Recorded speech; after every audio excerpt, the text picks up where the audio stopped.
क्यों 7 भाइयों ने अपनी ही बहन को मारकर उसका मांस खाया। बहुत पुराने समय की बात है। एक गांव में एक परिवार रहता था जिसमें 7 भाई और एक बहन थी। उनके माता पिता जल्दी ही गुजर गए तो बच्चों ने भी जल्दी ही व्यावहारिक काम सीख लिया। 7 भाई अपनी बहन से बहुत प्यार करते थे। बहन भी अपने जान से प्यारे भाइयों का बहुत ख्याल रखती थी। इसी तरह समय बीतता गया और एक दिन जब 7 भाई शिकार पर गए थे, शाम होने को चली थी, तभी बहन उनके लिए भोजन तैयार कर रही थी। जब वह सब्जी के लिए हरी साग काट रही थी, तभी चाकू की तेज धार से उसकी उंगली कट गई और खून बहने लगा। पहले तो वह घबरा गई, लेकिन खुद को संभाला। उसने सोचा, अगर भाइयों को पता चला तो बहुत परेशान होंगे, मुझे उन्हें यह बात नहीं बतानी चाहिए। उसने जल्दी से बहते खून को अपनी ओढ़नी से पोंछना चाहा, किंतु उसे लगा कि अगर भाई ध्यान से देखेंगे तो उन्हें पता चल जाएगा। बहुत सोच विचार के बाद जब उसे कुछ समझ न आया तो उसने अपना बहता हुआ खून उसी साग से पोंछ लिया जिसकी वह सब्जी बनाने जा रही थी। जब शाम को 7 भाई घर लौटे तो बहन ने सभी के लिए खाना परोसा। आज का साग इतना स्वादिष्ट था कि 7 भाई अपना उंगलियां चाटते रह गए और बोले, बहन आज की साग तो लाजवाब बनी है, ऐसा स्वाद पहले कभी नहीं आया। बहन उनकी तारीफ सुनकर मुस्कुरा उठी। उसने सोचा कि चलो भाई खुश हैं, यही बहुत है। लेकिन बात यहीं खत्म नहीं हुई। अगली सुबह जब 7 भाई शिकार के लिए जंगल गए तो उसी बात पर चर्चा छिड़ गई कि बहन ने साग में ऐसा क्या डाली थी कि उसका स्वाद इतना लजीज था। सबने तय किया कि आज इसके बारे में बहन से जरूर पूछेंगे। शाम को 7 भाई जल्दी घर लौट आए तो देखा बहन खाना बना रही है। तब बड़ा भाई उसके पास जाकर बोला, बहन तुमने कल साग में ऐसा क्या डाली थी कि उसका स्वाद बहुत ही अनोखा था। बहन पहले तो बात को टालने की कोशिश की, लेकिन बड़े भाई के बार बार पूछने पर उसने बता दिया, उसकी एक उंगली कट गई थी और उसने अपना बहता हुआ खून उसी साग में मिला दिया था। जैसे ही यह बात 6 भाइयों के कानों तक पहुंची तो मानो उनके चेहरे के भाव ही बदल गए। शाम को जब 7 भाई एक साथ बैठे थे तो बड़ा भाई बाकी भाइयों से कहने लगा, सोचो जब बहन के खून की चंद बूंदें इतनी स्वादिष्ट हैं तो उसका मांस कितना स्वादिष्ट होगा। बाकी भाई भी इस क्रूर विचार पर सहमति जताते हुए बोला, हाँ अवश्य ही, बहन का मांस बहुत ही स्वादिष्ट होगा। अब 6 भाइयों को बहन का मांस खाने की लालसा जाग उठी, परंतु सबसे छोटे भाई को यह सुनकर गहरी बेचैनी हुई। उसने सोचा, कैसे हो सकता है कि कोई अपनों के साथ इतना भयानक विचार करे। तभी बड़ा भाई बोला, कल ही हम लोग बहन को शादी का झांसा देकर जंगल ले जाएंगे और तीर मारकर उसको मार डालेंगे, फिर उसका स्वादिष्ट मांस खाएंगे। सभी भाइयों ने हामी भरते हुए बड़े भाई की बात मान ली, लेकिन छोटा भाई अपने भाइयों की बातें सुनकर बहुत परेशान होने लगा। वह अपनी प्यारी बहन को बचाने के लिए बेचैन सा हो गया। वह खुलकर इसका विरोध नहीं कर सकता था क्योंकि 6 भाई एक तरफ थे। अगले दिन बड़े भाई ने बहन को बड़े प्रेम से बुलाया, प्यारी बहन तुम अब शादी के लायक हो गई हो। हमने तुम्हारे लिए एक बहुत ही सुंदर और योग्य वर खोज लिया है। आज हम तुम्हें उसका घर दिखाने ले चलेंगे, तुम तैयार हो जाओ। बहन यह सुनकर बहुत खुश हुई। आखिरकार वह भी अपना घर परिवार बसाने का सपना देख रही थी। वह उत्साह से तैयार हुई और अपने भाइयों के साथ चल पड़ी। रास्ते भर बहन खुश थी, लेकिन इतनी दूर तक चलने के कारण बहन पूरी तरह से थक चुकी थी। तब उसने बड़े भाई से पूछा, भैया मेरा ससुराल अब कितना दूर है। बड़ा भाई मुस्कुराया और सामने की तरफ इशारा करते हुए बोला, देखो वह रहा तुम्हारा ससुराल, वहाँ तुम रानी की तरह राज करोगी। बहन यह सुनकर बहुत खुश हुई और उत्साह से आगे की ओर बढ़ने लगी। लेकिन जैसे वह थोड़ा आगे बढ़ी ही थी कि अचानक उसके सभी भाइयों ने उसे पकड़ लिया। बहन कुछ समझ पाती उससे पहले ही भाइयों ने उसे पेड़ से बांध दिया। भैया ये क्या कर रहे हो, उसने घबरा कर पूछा, पर उसके भाइयों के चेहरे पर अब किसी प्रकार की दया या प्रेम नहीं था। बड़े भाई ने आदेश दिया, इसे कसकर बांध दो। अपने सभी भाइयों को हत्यारे के रूप में देखकर बहन का हृदय दहल उठा। वह फूट फूट कर रोने लगी और भगवान को याद करते हुए कहने लगी, हे भगवान, मेरे अपने ही भाई मेरी हत्या करना चाहते हैं, क्या इनमें से कोई भी मेरे लिए दया या प्रेम नहीं रखता। उसकी बातें सुनकर छोटे भाई की आंखें भर आईं। उसका हृदय कांप उठा, लेकिन 6 भाइयों के खिलाफ जाने की हिम्मत उसमें नहीं था। बहन को बांधने के बाद बड़े भाई ने सबको बारी बारी से उस पर बाण से प्रहार करने का आदेश दिया। बड़ा भाई अपनी बहन पर पहला तीर चलाने ही वाला था, तभी बहन भाई के सामने करुण स्वर में गाना शुरू कर दी, मारो मारो भैया, छाती में लक्ष्य करके भैया, छाती में लक्ष्य करके, तुम्हारा तीर जंगल को जाएगा भैया। बड़े भाई ने कठोरता से तीर चलाया,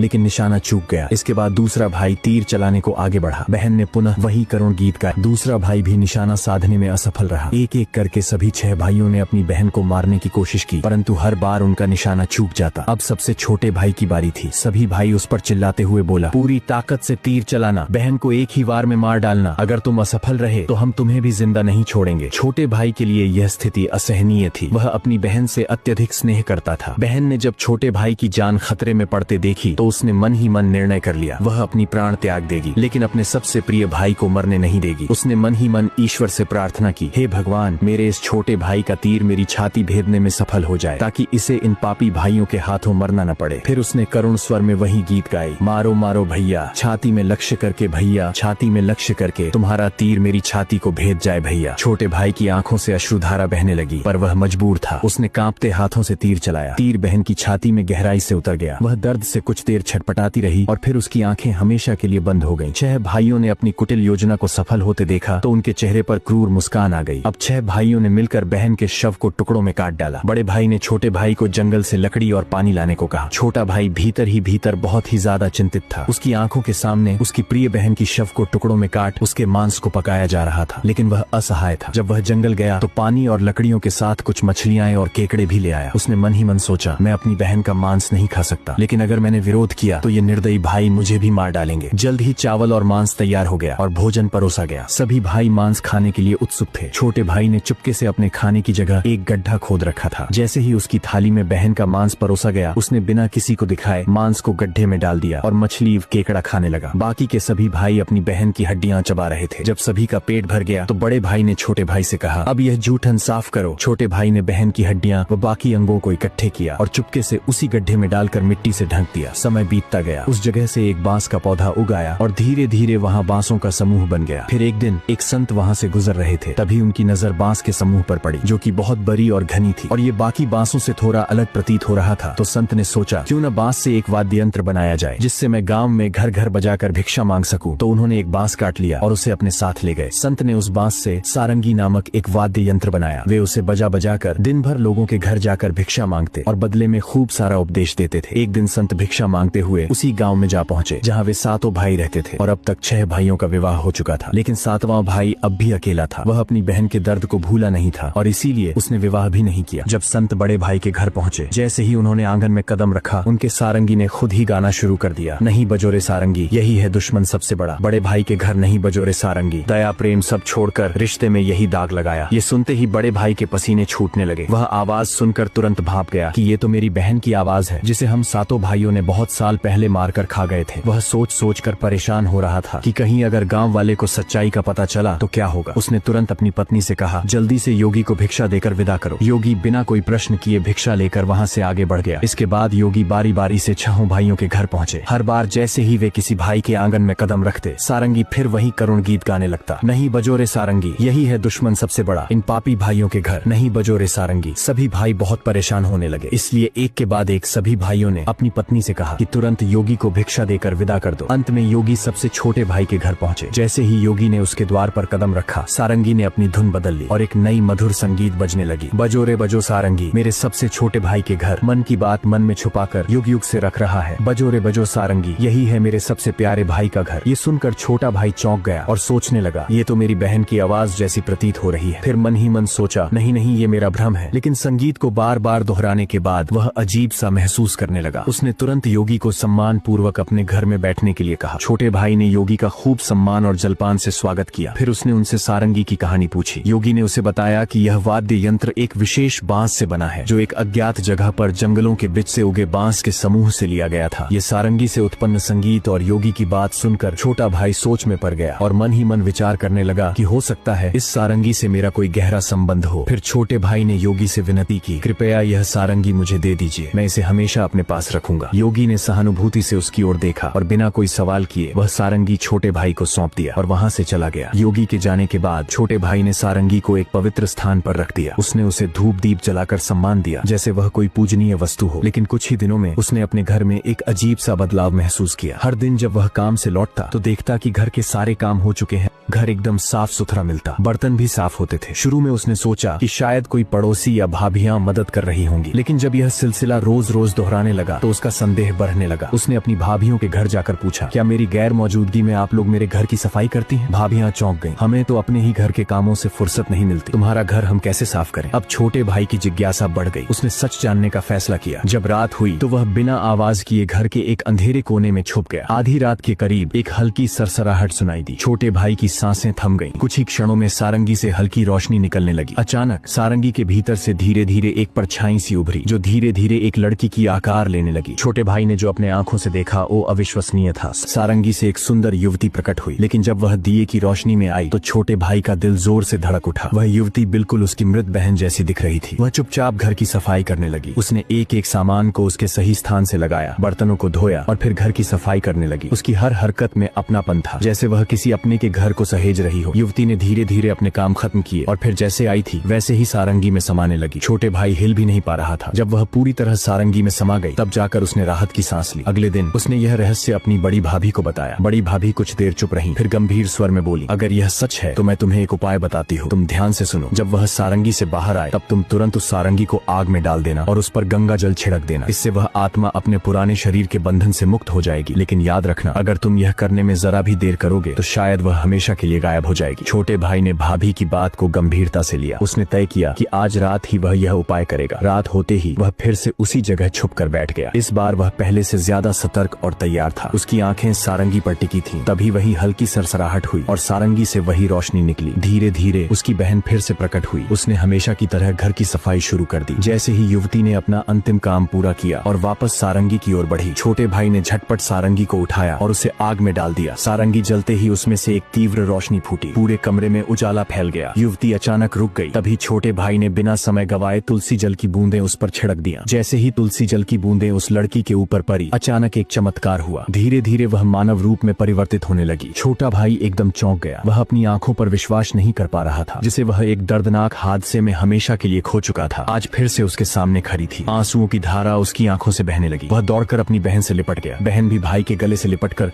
जोर जोर से रो पड़ी। दोनों एक दूसरे को देखकर फुट फुट कर रो रहे थे। छोटे भाई ने अपनी बहन का हाथ थाम लिया, जैसे वह कभी उसे दोबारा खोना नहीं चाहता था। लेकिन कहानी यहीं खत्म नहीं हुई। छोटे भाई ने तय किया कि वह अपने 6 भाइयों को उनके पापों का एहसास कराएगा। छोटे भाई ने पूरे गांव वाले को इकट्ठा किया। उसके चेहरे पर दर्द और आंखों से आंसुओं की धारा बह रही थी। उसने कांपती आवाज में कहना शुरू किया, आज मैं आप सभी को एक बहुत बड़ा सच बताने जा रहा हूँ। एक ऐसा सच जिसे सुनकर आपके रोंगटे खड़े हो जाएंगे और आपको अपने ही परिवार से भरोसा उठने लगेंगे कि कोई अपनों के साथ भी ऐसा कर सकता है। लेकिन मैं ऊपर वाले से यही दुआ करता हूँ कि ऐसा किसी के साथ न हो। फिर छोटे भाई ने बताना आरंभ किया, मेरी बहन जो वर्षों पहले मर चुकी थी, उसकी मौत कोई हादसा नहीं थी, बल्कि मेरे अपने ही 6 भाइयों ने उसे शादी का झांसा देकर जंगल में ले गया और मेरे ही हाथों बहन की हत्या करवा दिया। इतना ही नहीं, उन्होंने उसके शव को टुकड़े कर उसके मांस को पकाकर खा भी लिया। इतना सुनते ही गांव वाले की सांसें थम सी गईं। फिर छोटा भाई बोला, लेकिन पता नहीं ये ईश्वर का कैसा चमत्कार है। मेरी बहन जो वर्षों पहले इस हादसे का शिकार हुई थी, वो आज भी हम लोगों के बीच बिल्कुल सही सलामत खड़ी है। इतना बोलकर छोटे भाई ने अपनी बहन को आवाज दिया, आओ बहन, सबके सामने आओ। बहन धीरे धीरे आगे बढ़ी। जब वह सबके सामने आई तो उसे देखकर सभी की आंखें फटी की फटी रह गई। किसी को भी अपने आंखों पर यकीन ही नहीं हो रहा था कि जो लड़की वर्षों पहले मर चुकी थी, वो आज उन सबके सामने खड़ी है, बिल्कुल वैसे ही जैसे पहले थी। किसी को भी इस चमत्कार पर भरोसा नहीं हो रहा था, लेकिन सच तो यही था कि उसका पुनर्जन्म हुआ है। गांव वालों को छोटे भाई की बातें सुनकर और उसकी बहन पर हुई अत्याचार को देखकर सभी की आंखें नम हो गईं। बहन की पुनर्जन्म की बात जब 6 भाइयों तक पहुंची तो मानो जैसे उनके पैरों तले जमीन सी खिसक गई हो। इधर गांव वाले आपस में बात कर रहे थे कि इन दरिंदों को समाज में रहने का कोई अधिकार नहीं, जो अपनी ही बहन को मार कर खा सकते हैं। वो गांव भला इन राक्षसों से कैसे सुरक्षित रहेगा। हमें अभी इन राक्षसों को गांव से बाहर कर देना चाहिए। अब लोगों का गुस्सा 7वें आसमान पर था। गांव के बड़े बुजुर्गों ने विचार किया कि हमें इन पापियों को सजा देना ही होगा। अगर आज इन्हें छोड़ दिया गया तो पता नहीं आए दिन ये किसके लिए कब और कैसी मुसीबत बन जाए। तभी बड़े बुजुर्गों का आदेश पाकर गांव के कुछ लोग 6 भाइयों के घर गए और उनको घसीटते हुए सभी के सामने ले आए। डर के मारे सभी भाइयों की हालत बहुत ज्यादा खराब हो चुकी थी। अब गांव वालों ने फैसला सुनाया कि इन दुराचारियों को लाठियों और डंडों से पीटते हुए गांव की सीमा तक छोड़ाओ और याद रहे, आज के बाद ये कभी भी इस गांव में दिखाई नहीं देने चाहिए। इतना सुनते ही 6 भाई गांव वालों के सामने गिड़गिड़ाकर अपने जिंदगी की भीख मांगने लगे। लेकिन उनकी काली करतूतों को जानकर किसी को भी उन पर दया नहीं आई। यहाँ तक कि उनकी पत्नियां भी उनकी घिनौनी हरकतों को जानकर उनको हमेशा के लिए छोड़कर अपने मायके चली गई। इधर लोगों की आंखों में गुस्से की ज्वाला भड़क रही थी। अब 6 भाइयों को लग रहा था कि आज उनके जिंदगी का आखिरी पल है और अब उन्हें बचाने के लिए कोई आगे नहीं आएगा। ये सब सोचकर उनका रो रो कर बुरा हाल हो गया था। लेकिन तभी उनकी ऐसी दुर्दशा और बेबस हालत को देखकर बहन से रहा नहीं गया और उनको बचाने के लिए आगे आई और रोते हुए गांव वालों से बोली, मैं मानती हूँ कि मेरे भाइयों की गलती माफी के लायक नहीं है, लेकिन है तो ये मेरे अपने ही भाई। इन्हें अपनी गलती का एहसास हो चुका है। मैं आप सभी से हाथ जोड़कर विनती करती हूँ कि इन्हें अपनी गलतियों को सुधारने का एक मौका दीजिए। वह बार बार रोते हुए गांव वालों से मिन्नतें कर रही थी। ये सब देखकर 6 भाइयों का हृदय कांप उठा। वे आपस में एक दूसरे से कहने लगे कि जिस बहन के ऊपर हम लोगों ने इतना अत्याचार किया, आज वही हमें बचाने के लिए सामने खड़ी है। उन्हें अपनी गलतियों पर गहरा पछतावा होने लगा और वे फूट फूट कर रोने लगे। बहन का अपने भाइयों के प्रति प्रेम और क्षमा भाव को देखकर गांव वाले का हृदय भी पिघल गया। उन्होंने भाइयों को माफ कर दिया। भाई को माफ होते देख बहन बहुत खुश हुई और उनके पास गई। तभी सभी भाई रोते हुए बहन के सामने हाथ जोड़कर अपने किए की माफी मांग रहे थे और अपने गलतियों को कोस रहे थे। बहन से अपने भाइयों की आंखों में आंसू देखी नहीं गई और वह खुशी खुशी अपने भाइयों को माफ कर दी। सभी भाई बहन से लिपट कर रो पड़े। ये सब देखकर गांव वालों के भी आंखों में आंसू झलक आए। अब सभी भाई बहन को लेकर अपने घर को लौट गए। अब सभी भाई अपनी बहन से अत्यधिक स्नेह करने लगे और पहले से भी ज्यादा अपनी बहन का ख्याल रखने लगे। वे हंसी खुशी अपनी जिंदगी बिताने लगे। अब ये कहानी यहीं पर समाप्त होती